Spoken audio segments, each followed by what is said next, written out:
त्यो सुनिता बहिनीले गरिदिनु भएको हिजो मन्दिर गएको थियो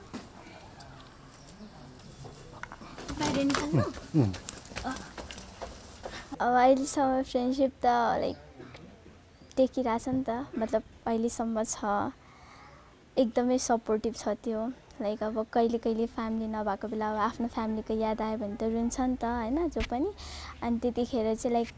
साथी भन्दा नि आफ्नै दिदी बहिनीको टाइपको छ क्या त्यो लाइक हरेक कुरामा सपोर्ट गर्ने माया गर्ने केयर गर्ने अब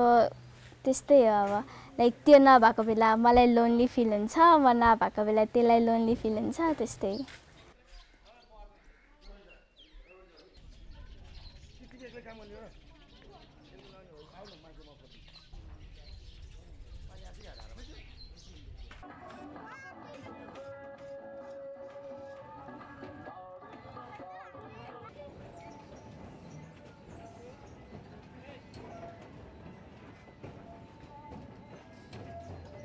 अब ऊ एक्लै हुन्थ्यो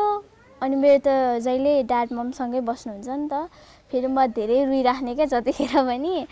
अनि ऊ एक्लै हुन्थ्यो अनि उसको एउटा हात भाँचिएको थियो अनि त्यही हो हामी एउटै बेडमा बस्यो एउटै बेडमा बस्ने सँगै खाने लाइक एउटै बेडमा सुत्ने घुम्न जाँदा नि सँगै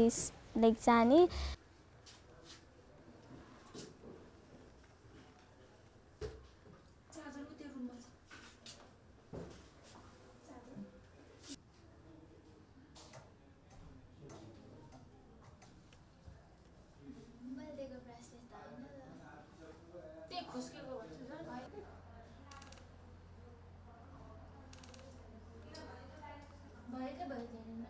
कताबाट ठुलो बनाउँथ्यो त